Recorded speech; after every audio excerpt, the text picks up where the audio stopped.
Hey, thanks for clicking. Warlord's Ruin is out. I've cleared it a bunch, you've cleared it a bunch, probably, and I'm looking forward to spending another 6 months without the new dungeon exotic.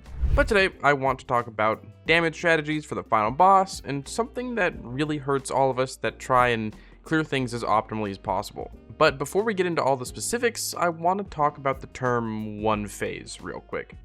Because I'm seeing lots of one phases being thrown around. And I just want to ask you guys, what is one phase for this boss? I would imagine a one phase is, well, one damage phase.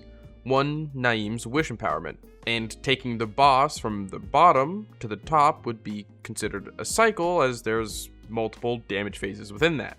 So in my head, when I see a one phase and it's 7 minutes long, people are one cycling this boss, not one phasing it. Or maybe it has too much health, so a true one phase is actually impossible, and since we like that term, we're using it on the next best thing. Well, I'm not sure what the exact term is for what we're doing, but I'm just gonna call it a cycle. And seriously, I do want to hear what you guys call it. Leave a comment, because I want to know how wrong or right I am.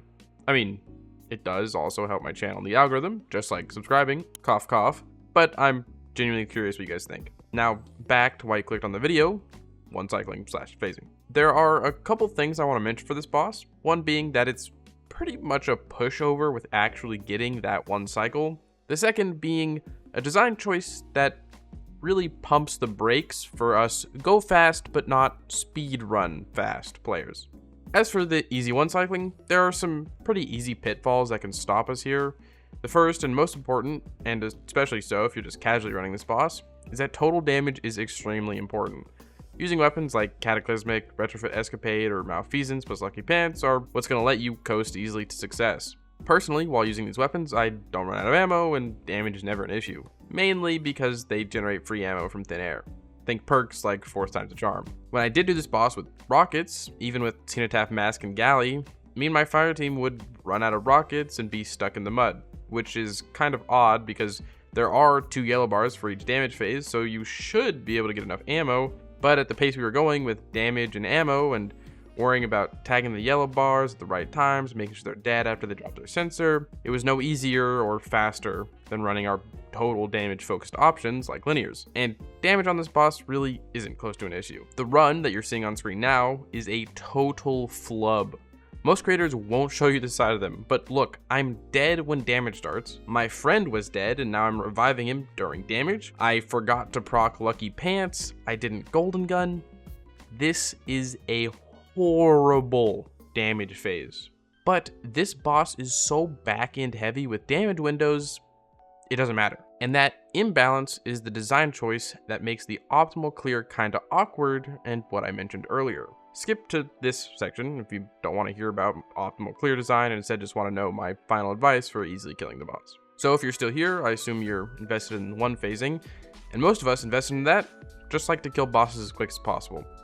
Usually that means just wanting to do less mechanics, but for Hefnd's Vengeance, that big meatball kind of spits in our face with that, because half of all your damage time is spent at the top in that final ring. You do the mechanics on the bottom floors, you get 18 seconds to deal damage. You do that 3 times and you get to the top, where you then deal damage 3 more times with no mechanics. Each window lasting about 15 seconds per plate or island or whatever. So optimally, it's a little less than all damage time spent at the top. Though if you screw up mechanics on the bottom floors, it could be well over more than half your damage time spent at the top. The point is, to get the time to kill the boss, you need to be towards the end of the cycle. And that is why that absolute pathetic damage phase that you saw earlier didn't matter. Because here we are at the top of that encounter, same phase, making up for lost damage, as we have so much extra time here. I really love this encounter, but since you kind of have to do the whole encounter every time, it hurts my wannabe speedrunner heart. Now for anyone tuning back in, wanting to hear me talk about a few more things to easily stomp this boss, the first one is the artifact, with a couple ones being really important, namely Vitalizing Blast. It's insane, a 15% debuff for using solar abilities. It's in the game, and you should be using it. It isn't even that far into the artifact. Another thing is from whence you came. This boss is taken, and the enemies in the arena are taken and torn 5% extra damage for free from abilities. If you're running either Celestial Nighthawk or Well of Radiance, you can carry your team in damage output and support through that weekend.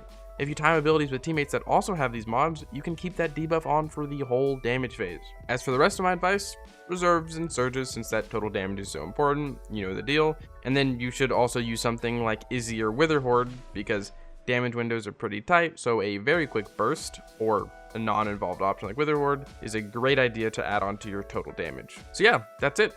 I love this dungeon, this boss is fun, but it's a pretty slow burn. Still faster than that big Muma though. Anyways, thank you so much for watching. If you want to support me, support this channel, a like, a comment, a subscription, it helps out so much, and I'm happy to have you here. If you want to support me and the channel but you can't think of a comment down below Hefnd. You're probably gonna have to fight that autocorrect. But as always, I hope you are having a great day, and I hope to see you around.